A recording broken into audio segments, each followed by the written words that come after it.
So to install this camera, just to hook it up to here, make sure these flaps are up, put it like this, just pull it around. Oop. Gotta actually make sure it's in there. You do the same on this side, it's not that hard. Oop. Unless you're uncoordinated, as I am. Do that, move it over a bit so that this camera on the left hand side clears your old mirror. And it's just like that. So now you take the power cable. So they give you one of these in the kit that you need to hardwire. Right now I just have the one from my old one going to the cigarette port down there. And this one here is the backup camera, which I still have to see what the difference in quality is. If the old one that's currently installed is still decent quality compared to the new one, I'm not going to go ahead and change it out. So go ahead, plug that in, give it some power.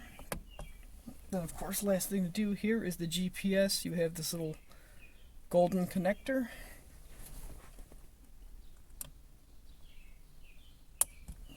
Pop it in there. And for right now, I'm just going to throw this off to the side. So,